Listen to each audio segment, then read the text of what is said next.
Oh my God, is it happening? Is it happening? Am I live? The eternal question for those of us who do this kind of thing. Am I live? I don't know. It seems to think I'm live. It seems to think I'm live. Hello! Hello, how are you? I'm sorry I'm late. Frankly, it wouldn't be me if I weren't late.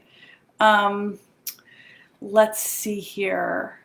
I have just been um, writing up some notes for this presentation. Hello, my friends. I can't really see your comments. If you're here, say hi so that I can see if I see your comments. Sometimes the comments on these Facebook Lives work, and sometimes they don't. And oh, it's Erin. Hey, Erin. Hello. Hello.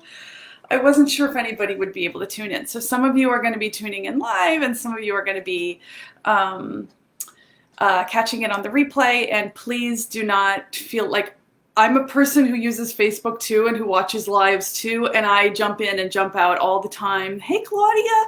So you don't need to apologize to me. It's okay. Just jump in and jump out when and where you can. If you're watching this on the replay, just leave me a little note in there, #team replay, so that I know, just so that I have a feeling for who got to see it and who didn't.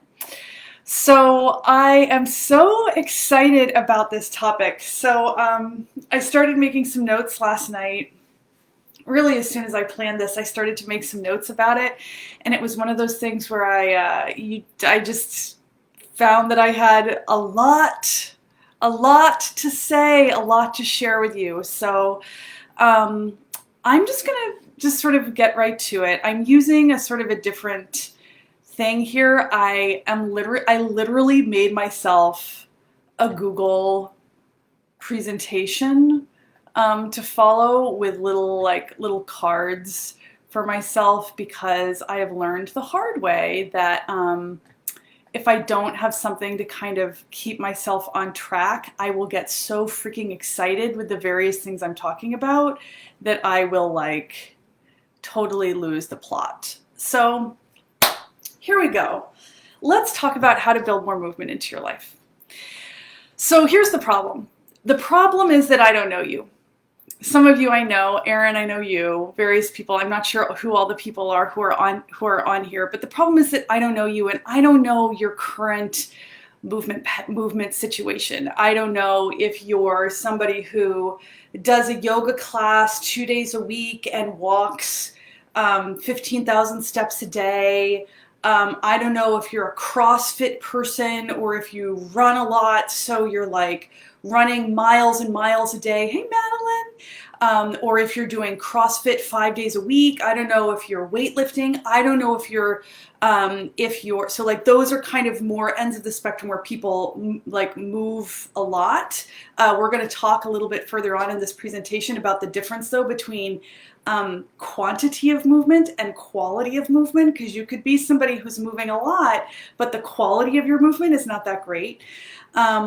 Actually, before I go on, do you guys, oh, here's Susan. No, you didn't miss it. I was just freaking late as usual.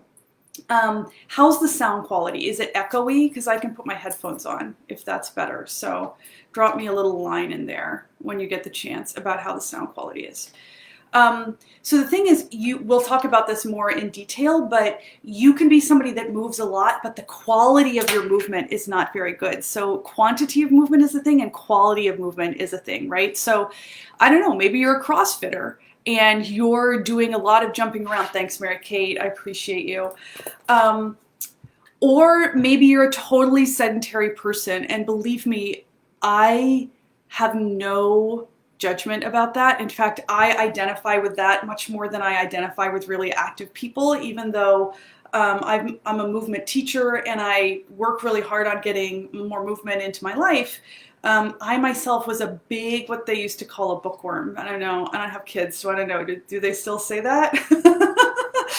But I was a huge bookworm when I was a kid. There's actually one of the people watching this, Madeline. I met her when I was 11 years old. She was my sister's roommate or good friend in college. And so I don't know if she has any memories of me from back then, but what people have told me about myself is that I always had my nose in a book. And even now, that's kind of the deal with me. And I grew up on a farm, so there were a lot of opportunities for movement on the farm, but I preferred to read. So my parents were constantly like trying to get me outside, signing me up for swim team, trying to get me to like play with the dogs and what have you. I'm really more of an indoor kid naturally. So you might be an indoor kid too. You might be somebody who you have some kind of an office job where you sit a lot.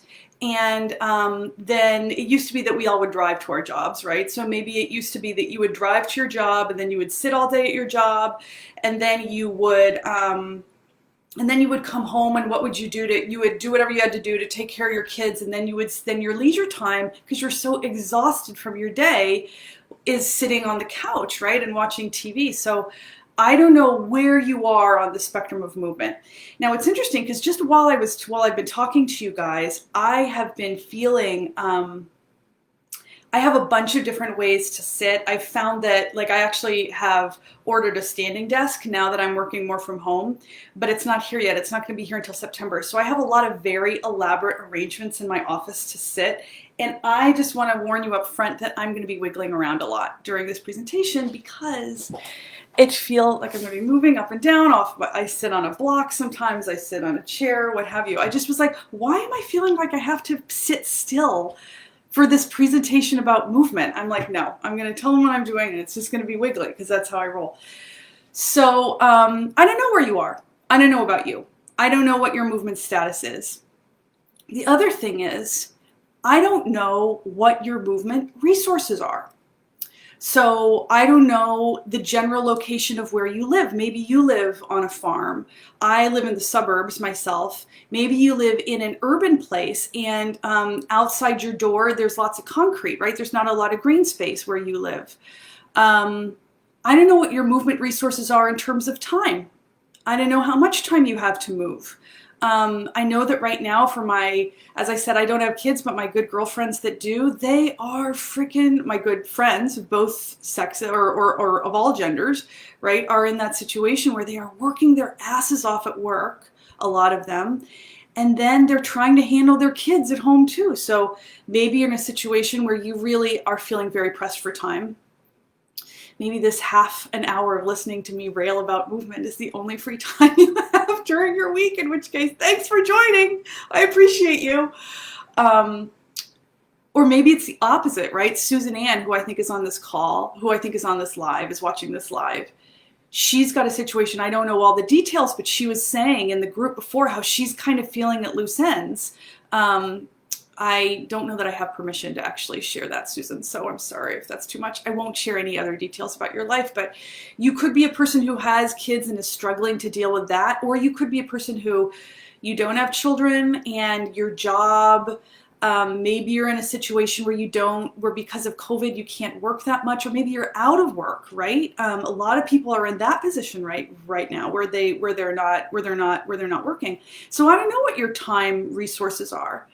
And if I didn't mention your specific situation, please just fill in the blanks. Like, I understand people have very varying amounts of time that they can devote to movement. So space, I don't know what kind of space you have.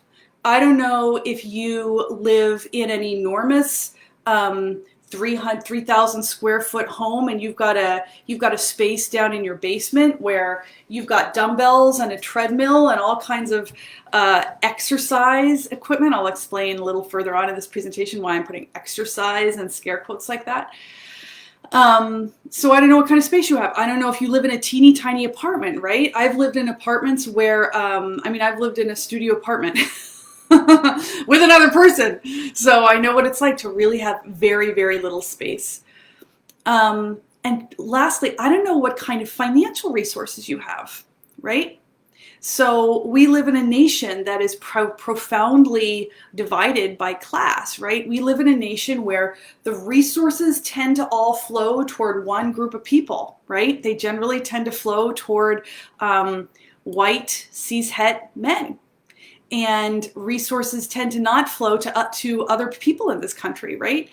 And so I don't know what kind of resources you have in your life, because one of the ways we work things in this country is that the people that have more dough have more access to green spaces They have more access to the outdoors if they want it, right? They have more access to plants, right? That's how classism works. There's also certain aspects of what I'm going to be describing for you that that costs money. So, for example, they don't have to cost money, but they can, right? So, for example, one of the things that costs money if you decide that you're going to move smaller parts of your body in a more mindful way, and I'm going to describe this more intensely, is that minimalist shoes, for example. You might get into that. Like if you decide you want to mobilize your feet, which I heartily endorse, the shoes that you need to wear to sort of slowly shift your footwear from wearing things with a hard sole that's not wide enough for your foot, those types of new shoes cost. Say you want to revamp the furniture in your home after you've studied with me for a little bit. Maybe this one presentation that I'm making to you right now is going to shift your entire view of furniture in your home, and you're going to rush right out and want to, I don't know, get rid of everything and bring in some new things that allow for more movement. I don't know. So that's the problem, is that I really don't know you. So I'm going to explain how I'm going to get around that in just a minute. That's kind of the bad news. I want to talk a little bit more. This is why I'm so glad I freaking made myself slides, because believe me, if I didn't have slides, this would be all over the map. So I want to talk to you guys a little bit about how this thing has already come up, which is that class comes up when we talk about movement. So for those of you who are in this group, I said when I started the group that one of the things I wanted to talk about in this group is that I wanted to talk about moving more, and I wanted to talk about how we can feel more. But the other thing is that I said that I wanted to talk about sexism, and I wanted to talk, for example, about white supremacy. And part of why I wanted to talk about those things is because when you're talking about movement, issues of class come up. When you're really looking deeply into the nature of who gets to move and who doesn't get to move in this country, and why people have more opportunities to move and fewer. Class comes up because of some of the stuff I just described about resources. That could be a whole other presentation. And as many of you know, anytime you're talking about classism, it's like the four horsemen of the apocalypse. You have racism, sexism, homophobia, transphobia, ableism. All of those isms come along with classism, right? Who's to say which comes first or what have you? I just want to make sure that you know that from my perspective as a movement expert, class comes up when we talk about movement, and then all those other things come up as well. So one of the things that I want to point out to you is the way that movement in our culture is commodified as exercise, right? So you know, did you see that movie a few years ago? I can't remember what it was called, but it had Christian Bale, which I remember because he's a hottie for women of my age. So Christian Bale's in this movie. It was a movie about the subprime mortgage crisis in 2008. And it laid out how it all happened. And Christian Bale was playing the role of this. The people that are watching, do you recollect the movie I'm talking about? I want to say it was called The Big Short. Oh my God, here's all these people that have been commenting. Oh, cool. Hi, Michelle. Cool. Okay. So in this movie, they're talking so Christian Bale is playing the role of this guy who saw the writing on the wall in 2008 and really bet on the market taking a huge dive. And throughout most of the movie, he's just kind of basically, yes, The Big Short, Amy, thank you. Throughout most of the movie, he's just kind of like doubling down and doubling down and doubling down on his theory that the market is going to tank because he knows all this stuff about how the subprime mortgage business is fucked, frankly. And then at the very end of the movie, what happens? He has this enormous payoff because he, hi Denise, because he bet on the bottom falling out of the market. And then they say to him, okay, what's your next plan? What's your next investment? And he says, oh, I'm investing in water. Think about that. I'm investing in water. they would fucking invest in air if they could. Who knows? That's probably happening, right?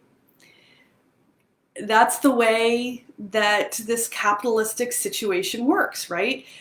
This is not on a slide. I'm going to go off-piste here, a little off-trail. I hope I don't end up in the weeds. The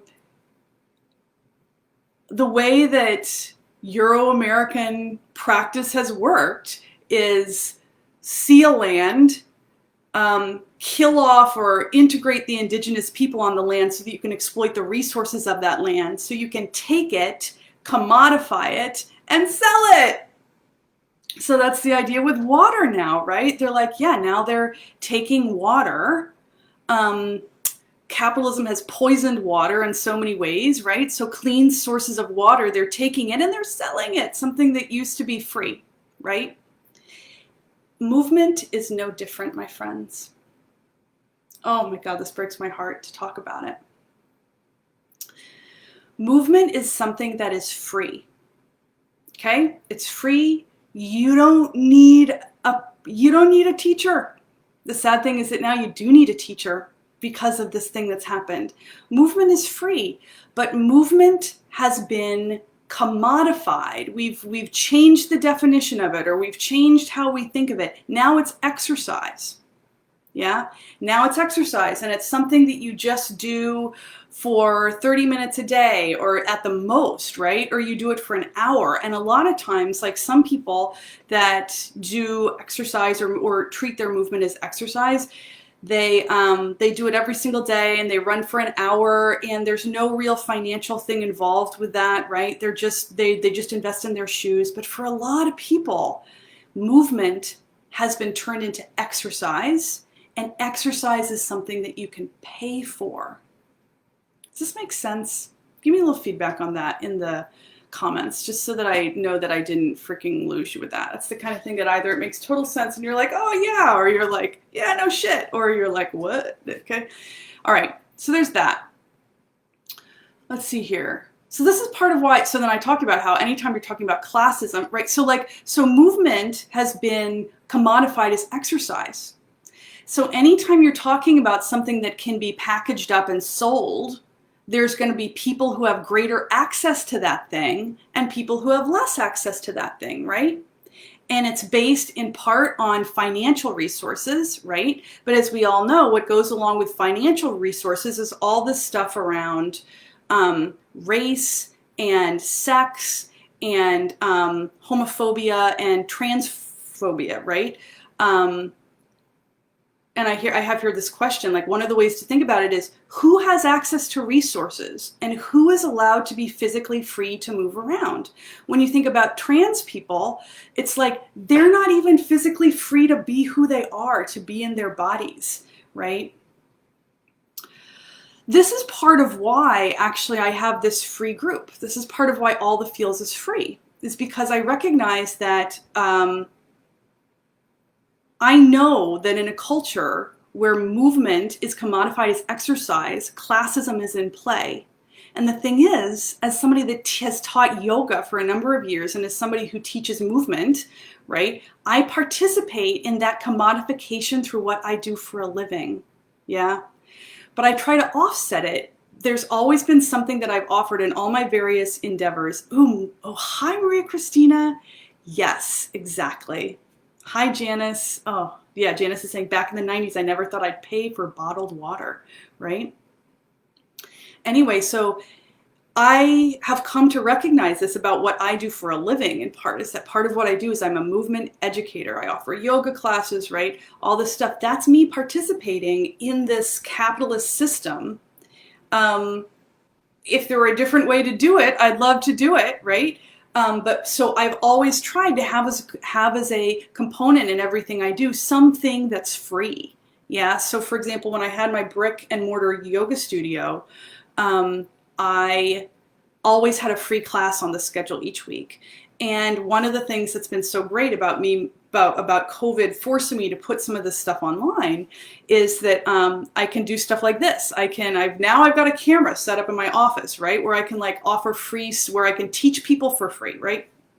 even though like eventually I will have to start charging people for something, but I've always tried to have something to offset the fact that we live in a culture that commodifies movement as exercise, and I think that's ethically very problematic, right? Okay, next slide. Madeline says, I'm shocked that I'm expected to buy $130 running shoes every 3 months. No, thank you. I get discount shoes every 6 months. But still, I'd love insurance to pay for personal trainers so that disabled and elders can get personalized training in their homes. There you go. So here's the thing. Part of why this has always bugged me, this fact that we have to pay for movement, right, is that my feeling is that this is something I feel very strongly too. It's really, this is something I feel very strongly about. It's really been it's this particular perspective has been a kind of a golden thread that's run through my entire life, from when I was very small and I grew up on a farm to even being an adolescent and a teenager. There's things that I can point to, things that happened in my life, things that move me very strongly. I get a little emotional when I talk about it. There's things that have moved me very strongly, and it all ties into this next concept that I'm going to describe to you. I believe that pleasure is our birthright. I believe that pleasure in being alive is our birthright.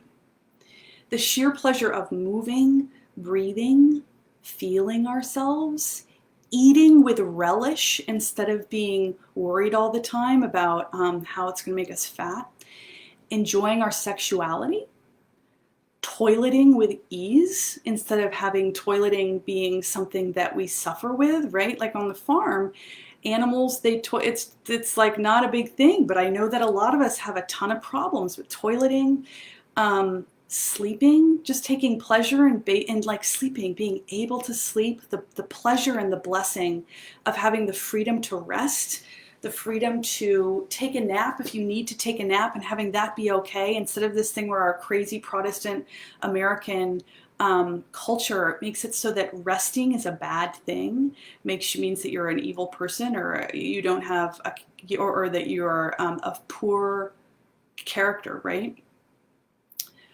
Toileting with ease, jumping, shouting, weeping.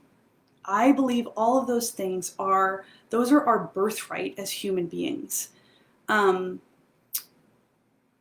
you think about, for example, the word endorphin, Amy says that COVID seems to have stolen sleep from a lot of people. Yeah, it's really true, Amy. I totally agree with that. And then Susan Ann is saying something interesting here. She says livable communities are so important. Safe, walkable streets. Totally, Susan Ann. Yes, you shouldn't have to go to a mall or a gym to take a walk. Exactly. Like that's part of how class plays into movement, right? So like, for example, I live in the burbs. I live in a working class neighborhood in the burbs, and I feel pretty comfortable going outside and walking around the block anytime I want to by myself. Sometimes if it's late at night, like 11 o'clock at night or something, I feel a little uncomfortable, but there's plenty of people who they don't feel comfortable taking a walk outside. Then Susan Ann says sauerkraut. I'm sure that's a reference to eating something that's really tasty. Anyway, so I don't know if you know this word endorphin, right? Endorphins, it's such a great word. Endorphins are something that we're naturally endowed with. So the word, if you break it down, the two parts of the word, the first part of the word, endo, that's the same word, that's the same root as the word endogenous. Endo means like, it means like it's part of your body, it's within your body, right? And then the orphan part, is the same root as the word in morphine, right? Opiates. It's a good time in extreme moderation or when you're in extreme pain, right? So the whole idea of what endorphins are is endorphins are something that are released by things like movement, by things like eating a yummy meal, by things like having a wank, by all kinds of lovely human things release endorphins, and those are chemicals within our bodies that make us feel good. We're all evolved to feel those things. We are endowed with those things. Pleasure in that way is our birthright. Like that's part of our hardware, is that we are endowed to feel joy in that way. Another way that I think about this is there's this great, this guy who's very well known in the farming movement. His name is Joel Salatin, and he was written up in a profile in the New Yorker. And he was talking about how he raised the creatures on his farm. Oh, relish food. Ba-dum-bum, got you, Susan. He was talking about how the way he raises the animal on his farm, the creatures on his farm, he has chickens, he'll put them out in like a pen, and then he'll move the pen around the yard so that they're always in a different place. This is from like 2010 that I read this, but this one phrase that he used to describe how he likes to treat the creatures on his farm really stuck with me. He says he wants them to be able to express their creaturely character. How beautiful is that? So you're a human being, and obviously you're you, and some of you like to run and jump and throw things, and some of you like to read and knit. Some of you like to go for long hikes in the mountains. Some of you like the water. Some of you like to go to movies and have charming conversations about what you've seen. Some of you like to go to nightclubs and boogie. Some of you really like to have a lot of sex, and some of you don't really want to have that much sex. Some of you love cilantro, and some of you freaking hate it. Some of you I don't know, some of you want to shave your armpits and some of you don't, right? We're all different creatures, but you have a creaturely character as a human being. And your creaturely character is to move and sleep and shit. And if you want to have sex and I don't know, all those things that we all do, right? And the thing that's so sad, especially in the arena of movement, that pleasure has been restricted by all the ways that our culture restricts movement. Okay, oh my God. So it's 11:30. I said this would be 30 minutes. I'm sorry. As usual, this is out of control in terms of all the stuff I have to say about this. Okay, so I'm going to try to be a little less chitty-chatty here. Okay, so here's the thing. Not moving erodes pleasure. Not moving much will slowly make it harder and harder for you to do the things that you love to do, the things that make you alive, the things that make you a human being, the things that make you you, right? So here's the good news. I don't know everybody's exact circumstances. Oh, I just want to tune in here for a minute to what Maria Christina said, because it's really juicy. She says, usually people of color have been labeled as idle or lazy, no matter how hard they work. Right? Leisure has been a privilege allotted to the upper classes. So freaking true, right? There's that horrible cultural stereotype of like people of color being lazy. Meanwhile, they have to work so freaking hard just to get, they have to work twice as hard to get half as far, right? That's the classic statement about that situation. Okay, thanks, Susan Ann. I appreciate that. Okay, so here's the good news. While I can't know everyone's exact circumstances, I can give you some context for movement so that regardless of your circumstances, you can start to see more opportunities for movement all around you. You can start to see the way that our culture and your personal, I don't know, your personal choices have combined to create a situation where your movement is restricted, and you can hopefully start to just begin to start to think about how you can push back against that, right? About some changes that you can start to make. Because no matter who you are, no matter where you live, no matter what your circumstances are, you can move more. Even if you're confined to a wheelchair or a hospital bed. So as many of you know, so here I have this little ball. I've been sitting here for a while. I'm going to roll out my hand a little bit while I do this because it feels good. It's moving around. I taught yoga movement for 20 freaking years, and I still teach it. And in that time, I've had so many different types of students, right? I have literally had students in wheelchairs and hospital beds. One of my students died of ALS a couple of years ago. And I worked with him all during that time that he was, after he had been diagnosed and before he passed away. One of my students had broken his back, and actually it turned out to be a situation where that was very complicated and very sad, but he could not get out of his hospital bed for a long time.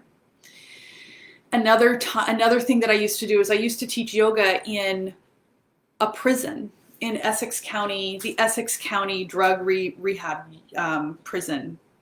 I used to just think of it as, that's a whole other story. I won't get into that, but I have experience teaching movement to all different kinds of people in very, very straitened circumstances. And I can tell you, everybody can move more, right? The thing is, maybe not everybody can exercise more.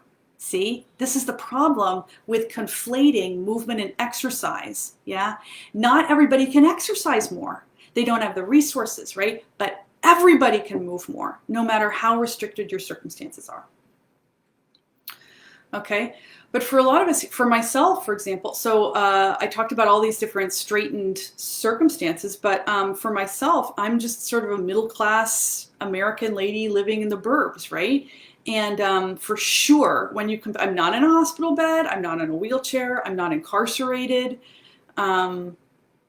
If your circumstances are more like mine, there's a lot of ways that you can move more.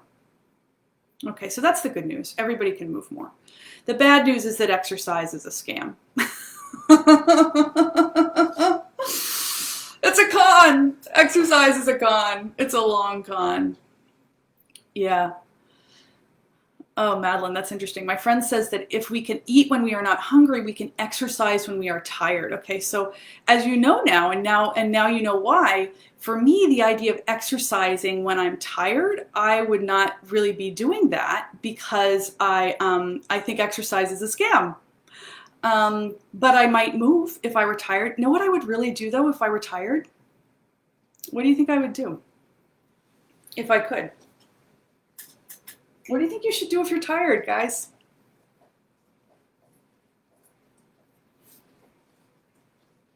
See if anybody replies. You might be screaming it. Or you might be like, oh my God, is this lady still talking? Here's what I think you should do if you're tired. You should freaking rest. You should rest. Yeah. And if you cannot rest, if you're tired, yeah, sleep. There they come. There we go now. Yeah. Yeah. I think Madeline's comment, though, just to give context about it, is probably more associated with the idea that I'm guessing that what Madeline is talking about more is the idea that sometimes the only time you have for movement is to get up at 6 a.m. and do it, right? And there'll be a lot of forces around you that are telling you, like, you're freaking tired, but you know that that's the only time that you're going to have to do it. If you are extremely limited in your circumstances for movement, and your only option is to move when you're tired, then yeah, I would tell you to move when you're tired. Okay, so to come back to my little list of things: rest, restorative yoga. Yes, Maria Christina. Susie, I haven't heard of that, but I'm going to look it up. Or maybe I've heard of it, but I haven't read it. Anywho, so the bad news is exercise is a scam. So I encourage you guys to think about a Venn diagram, right? And the big, big circle of the Venn diagram is human movement. Human movement. That is very, very big, right? And human movement encompasses all the kinds of things that we were talking about, plus like all kinds of movements. Like, okay, so this is a human movement, right? This is a movement. Jogging is a movement. Going across the monkey bars is a movement. Hiking across the Antarctic is a movement.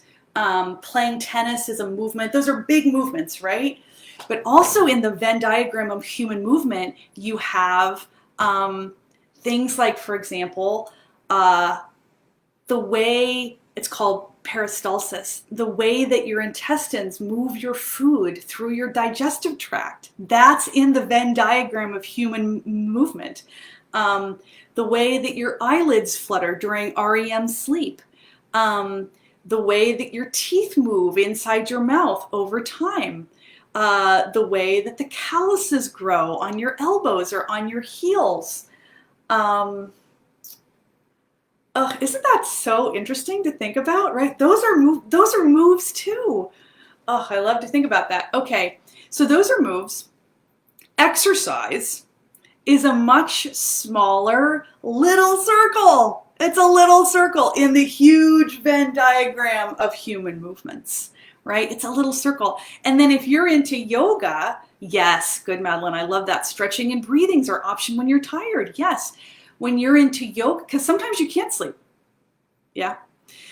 Let's see here. So if you're into yoga, this is not necessarily the way that I think of it. I don't necessarily think of yoga as being a subset of exercise, but if you go to a gym, that's kind of how they think of it, right? So yoga could be an even smaller subset of exercise. So if, like me, I guess I can call it in the aughts or in the early teens, in my 20s and 30s, the only real movement you get is yoga.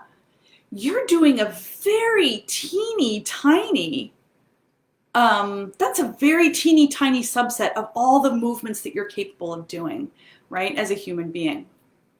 You're evolved to do way more with your body than exercise, is what I'm saying. Way more movements, right? So I talked about all this creepy stuff like your spleen pumping out whatever it does. Jenny says gym yoga was the worst type of yoga I've ever experienced. Yes. Totally. Jenny's my dog trainer, my friends. If you need a dog trainer rec, please let me know. She's amazing. I'll hook you up with her. Okay, so you're evolved to do way more movement than just exercise. Okay? All right, so let's bring this home a little bit. So here's why I can say that. You're evolved. Here's why I keep saying you're evolved to do blah, blah, blah. It's because of the stuff that I've learned about human evolution. Okay? So human beings, Homo sapiens, is 200,000 years old. That's approximately how old our species is. Okay? Our last common ancestor with chimps is 5 to 7 million years ago. That's often abbreviated as LCA, last common ancestor. Our last common ancestor that we had with chimps was 5 to 7 million years ago. And between the time when Homo sapiens appeared on the planet and this last common ancestor that we had with chimps, then this LCA, this last common ancestor was kind of was a monkeyish type creature. They don't have a record of it. They don't have any fossils because it lived in the jungle. And so they think that part of why they can't find it, they can't find any bones for this age-old creature, is that it lived in a wet environment and the bones just get dissolved by the jungle. It probably ate fruit. So between 5 million years ago and 200,000 years ago, you have millions of years of human-ish creatures, of hominid-type creatures, slowly evolving into what we think of now as us, Homo sapiens. Before, even when Homo sapiens was born, right, you all know about Neanderthals, right? Neanderthals, however you say it. There were actually a bunch of different species of kind of proto-human hominid-type creatures roaming the earth, just before and maybe a little bit during the early years of our species, okay?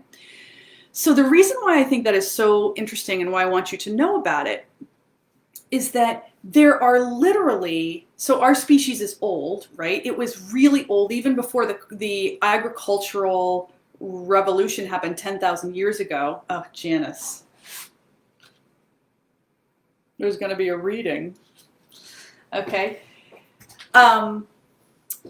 Janice is just saying that Sapiens is a really great book. And I'm going to read a little passage from it to you. Okay, so there's millions of years of humans and proto-human type people living on planet Earth, living in a way that is like the only analog word that I could think of it for us guys is camping without equipment. Okay? So, 10,000 years ago, you have the agricultural revolution when human beings stopped living a more hunter-gatherer life and started growing crops in a more systematic way.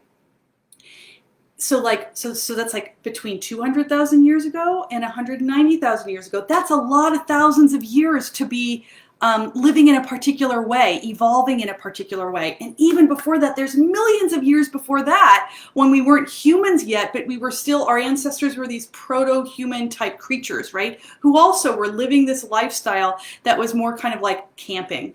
Yes? Now, I want to read to you something from this great book that Janice just brought up. It's called Sapiens. It's a brief history of humankind. Let me make sure I've said everything I needed to say about that. Yes. Okay, yeah. I talked about how the hominid-like creatures that were living on this planet, obviously, they didn't freaking have chairs. They didn't have tents. Maybe they fashioned something like a chair or a tent, right? But it certainly wasn't anything like what we have now. Okay. I'm going to summarize this. It's too long, and it's kind of dry.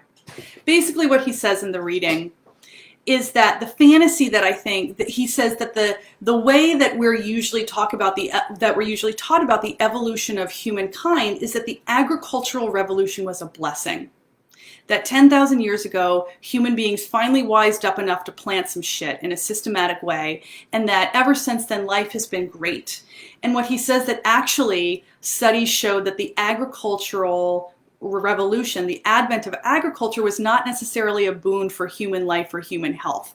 It created this enormous surplus of resources that allowed human beings to spread over the planet in a much greater way, right? There were more resources, which of course you can bet were seized by some people and used to keep other people down, right?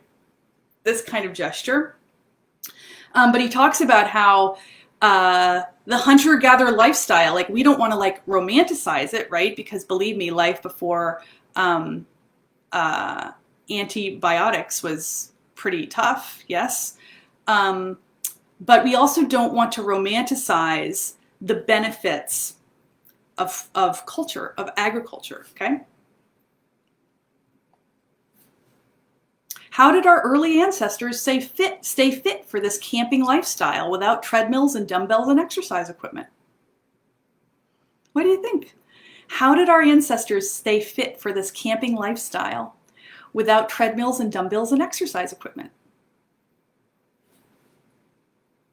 Let's see. Usually I ask a question. It takes a little while for you guys to come in. So if you have an answer, start thinking about it.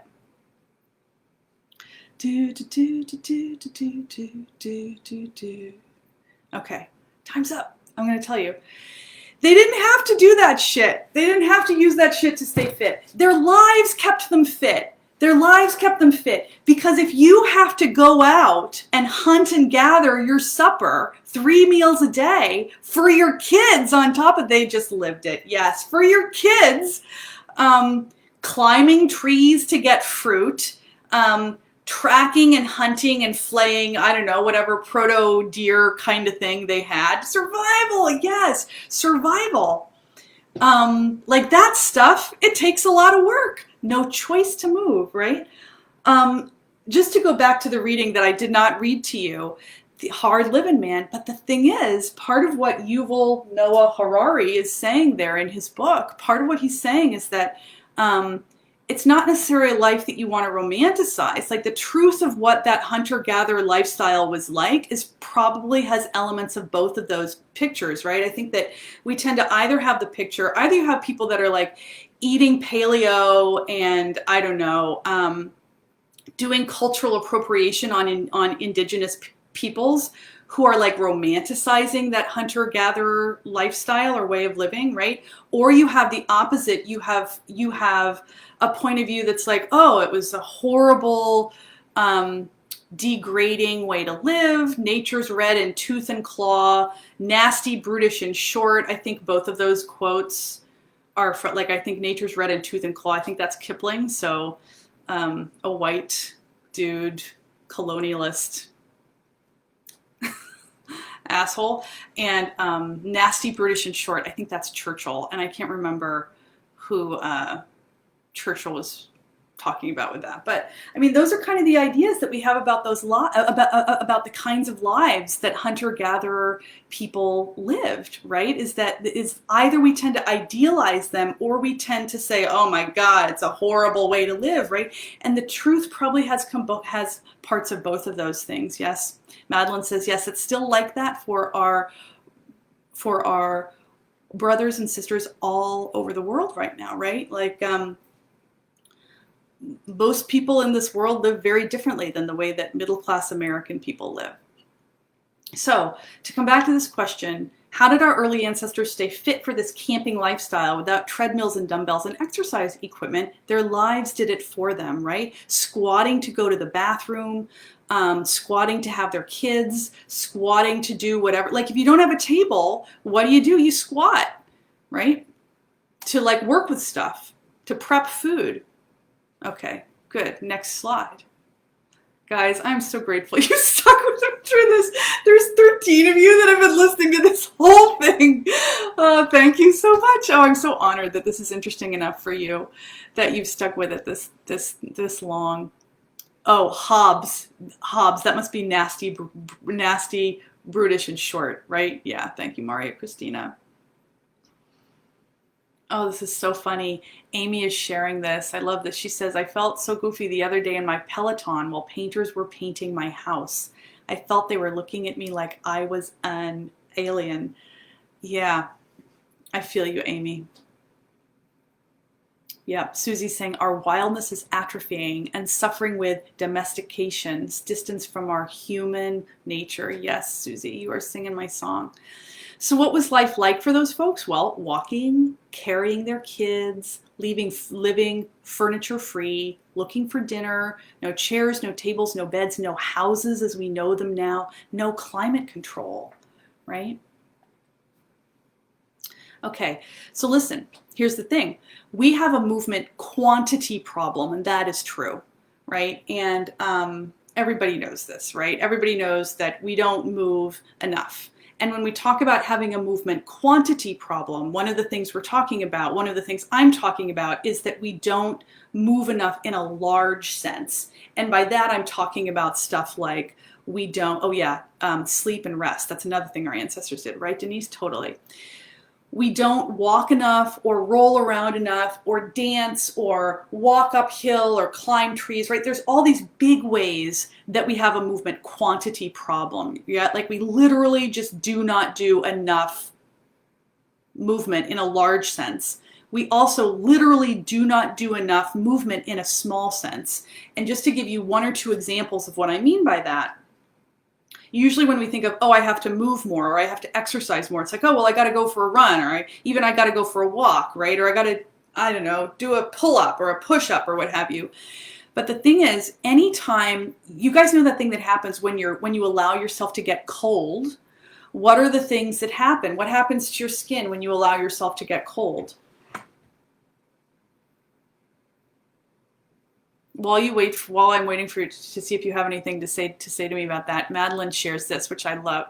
She says, I see immigrant families all the time, first generation. They eat a healthy diet of fruit, veg, communal meals, rare snacks, very active. They don't need a lot of furniture, etc. By the second generation in the States, everyone is quote unquote a regular American.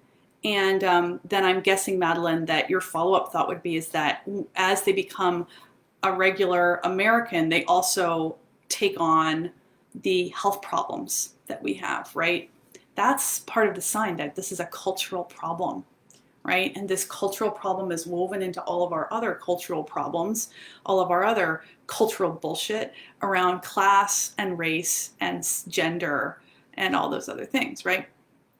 Okay, so your skin gets goosebumps, okay? Goosebumps are what happens, your goosebumps are what happens when the thing that makes the hair stand up on your arm when you get goosebumps is there's a teeny muscle in the follicle or somewhere around the base of the hair that makes the hair stand up. So this is just to give you one example of the fact that we don't move in small ways. If you never allow yourself to get cold, that muscle never does its thing. Another example is using the cast of your screen. I was talking about that one day in the group, right? When you look really closely, when you're looking at something that's close to you, the muscle around the lens of your eye tightens to allow yourself to see at a close at a close range. And when you look off into the distance, like I'm looking now at the clouds. Oh, I love this view out my window. The clouds in the sky, there's a tree way far off there. When you look far, the muscle around the lens of your eye relaxes. So one of the things that gives you eye strain when you're looking at your computer, in fact, I have a lot of problems with this myself because I read so much when I was a kid. Just looking off into the distance, I have much more of a feeling of ease in my eyes, right? So that's another way that there are these small movements that we're not allowing ourselves to have because we're casted by all of these comforts that our culture has built around us, that we have built, right? The comfort of never having to be cold, never having to be warm, never having to sweat. Like I have tons of students in my classes who used to say like, oh, I really don't like sweating. I feel you, but like your body's evolved to sweat. Yeah, some less and some more. So we have a movement quantity problem in a large sense and also in a small sense. Okay? However, we also have a movement quality problem. So let me give you an example. And here's where I started to run out of time before this presentation. So I just have a sketch of notes. Here's an example of lower quality movement relative to a higher quality type of movement, right? A lower quality movement might be you put on your big marshmallow shoes, your fitnessy shoes that have a very big, thick, cushy sole that does not allow your foot to feel the ground, and you go for a walk in the mall with hand weights. Yeah, that's a lower quality movement than this next situation that I'm going to describe. Hi, Rebecca.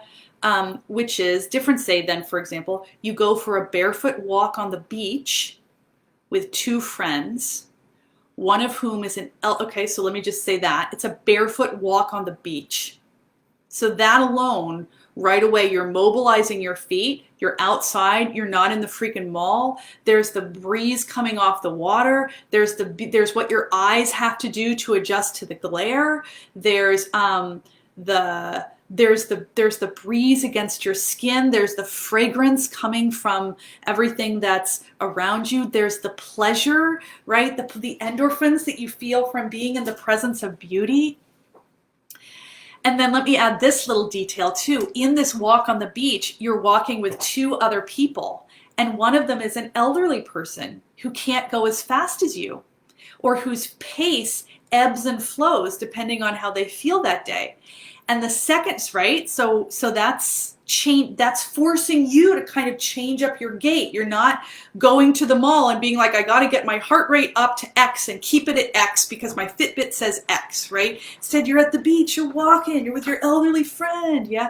Then your second friend that's with you is a toddler. And they're running around and you're keeping an eye on them because you don't want them to get into the water and get hurt, right? You're running after them sometimes. Then at a certain point they get tired and you have to lift them up in your arms, and maybe you and the elderly person, you pass the toddler back and forth, and you know what it's like to carry a toddler. They're freaking wiggly. They're wiggly, which is so different than carrying, say, for example, hand weights, right? Where it's a consistent weight, it's a perfect size to hold in your hand, right? That is a quality movement experience, or it's a higher quality movement experience than where you've got your squashy shoes on walking by yourself in the mall.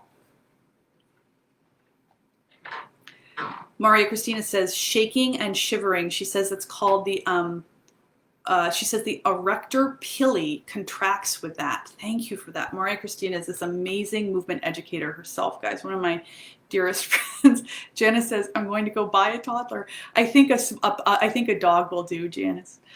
Okay. We're down to the, oh my God, this has been so long. You guys are so nice to listen to all this. Okay. So here's the thing. You can improve this. Okay. So there's three pieces of advice that I'm going to give you. After all this, there's three things that I'm going to say to you. Okay. Number one, walk more. Okay. It's such irritatingly banal advice. I'm sorry. Like if I had come on this and it had been like 11 o'clock and I'd been like, okay, here's my advice for you. Walk more. Peace out. You would have been like, screw you, lady.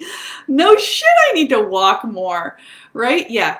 So it's annoying how banal that advice is, but it's real, guys. The fact that something is simple and obvious doesn't mean it's easy, right? Walking more. How do you walk more? Well, one of the ways to do anything more is to look at where you are right now and then increase it. So in order to evaluate where you are right now, you could get a Fitbit or any type of like pedometer type thing.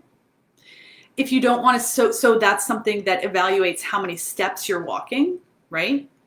You could evaluate where you are now based on time. How much time do you spend walking? So you just make a note of it, right? You just say to yourself, okay, I'm walking, I spend 5 minutes walking to blah, blah, blah, right? You can evaluate it by time. You can evaluate how much walking you're doing by distance. So say, for example, you add a walk around the block. There's apps that you can use or what have you that will tell you how long that walk around the block is. So you need to walk more. That's one of the things I'm talking about when I say that we need to walk more in big ways, but walking more has an enormous cascade of benefits that come with it that I strongly advise you to embrace. So yes, so that's walking. Second piece of advice I have for you is to go barefoot more, or to start working on your feet, on the strength and the mobilization of your feet. So one of the great things about walking is that if you walk more, your feet get stronger.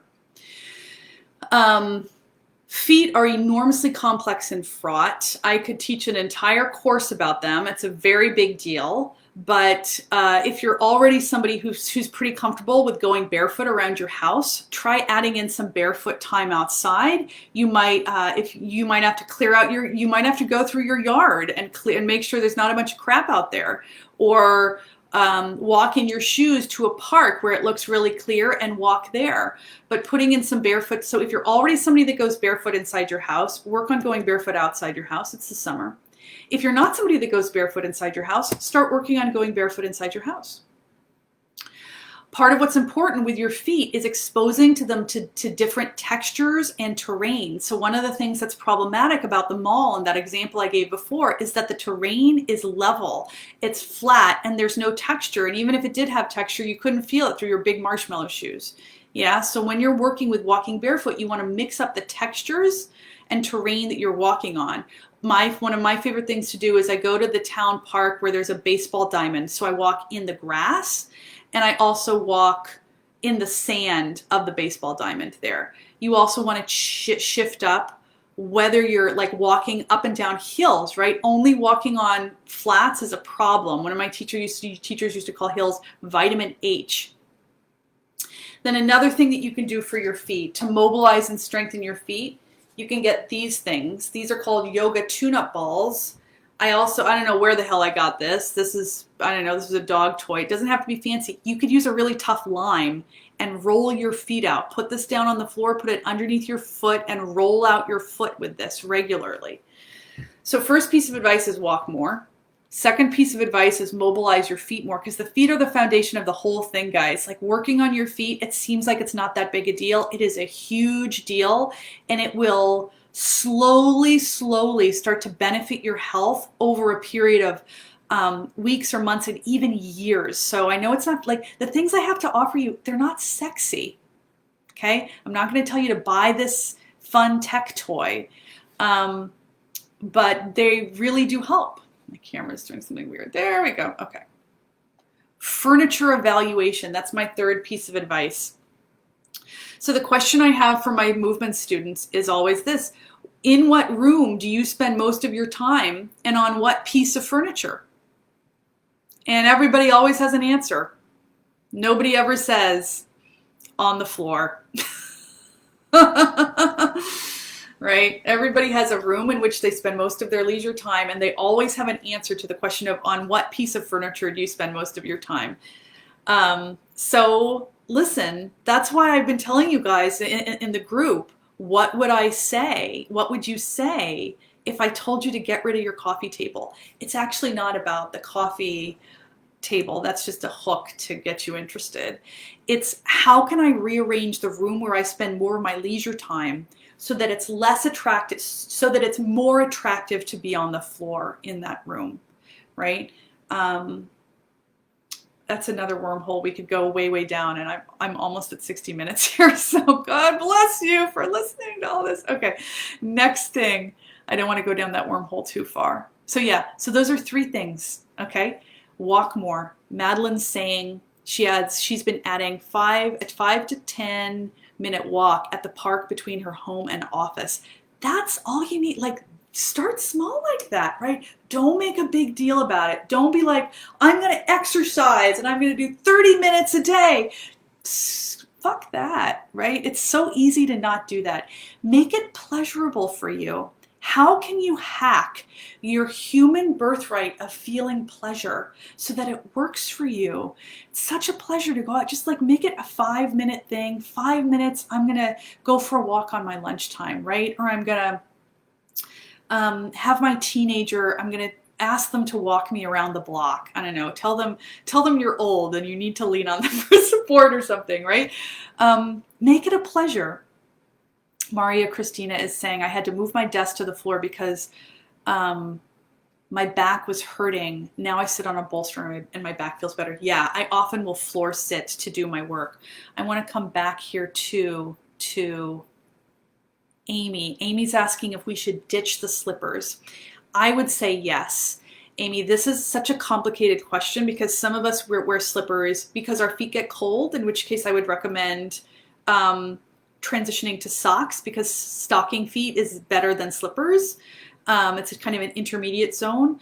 If you wear slippers because it's just a habit, just get out of the habit. If you wear slippers because your feet, some people have foot pain and the slippers help them deal with the foot pain, right? So if you're somebody who has foot pain or any type of discomfort being barefoot in your house, the thing that you can start to do is train, right? I don't know if Jenny Chun is still on the live, but like that's how I do it with my dog. That's how she taught me to do it with my dog. I have to train her.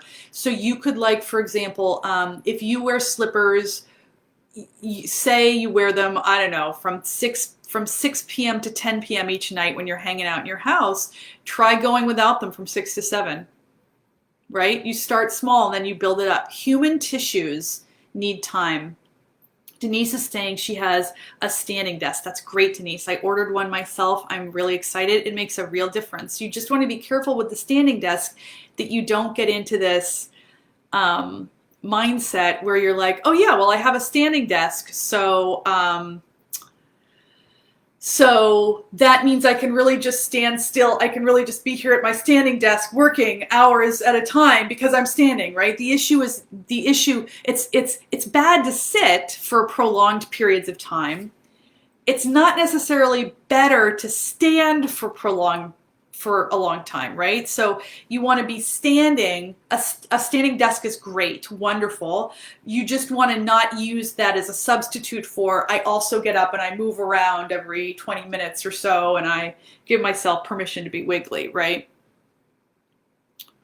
Oh my gosh. Okay, let's see here. Jenny says having a dog gets you to sit on the floor a lot more. I could not agree more, Jenny. In fact, living with a dog, I would never make that a recommendation because of allergies and just different lifestyles and what have you. And caring for a dog, you need to be ready to commit to caring for the dog. Like, I would never want to suggest that you go out and get a dog as an accessory to help you move more, because dogs are living creatures and they need to be, and owning a dog or caring for a dog, being in a relationship with a dog is serious business, and you need to not think that you're going to get a dog so it can solve one of your movement problems, right? But I will say I have a dog, and man, that makes me move a hell of a lot more than I would if I didn't have a dog. Susie Collins, I'm so interested in this. I installed sensory swings made out of curtains in my living room. Susie, I'm fascinated by that. I have no idea what the hell that means. I would love for you to DM me or post something in the All the Feels group about what that's all about, because that sounds really, really cool. Okay. So there you go. Thank you for listening. This was so fun for me to get to talk to you guys about this. Thank you so much for showing up, because it is a little bit more fun when it's interactive and it's not just me by myself. I really hope this was helpful to you to sort of help you start to shift around your mindset, because our lack of movement, it's a cultural problem and a mindset problem. Just start to open your eyes. It's a project that you're going to be working on your whole life. Don't feel like you have to do it all at once. Just little tiny baby steps. Follow your pleasure. Follow your pleasure. Follow what feels good. Your pleasure, your body is an excellent guide in that way. So you guys are the best. Thank you so much for tuning in. And I'm sure I'll see. Please feel free to comment anything, any questions that you have about this or insights that you have about all this. This was super fun for me, and I can't wait to see you next time. Bye.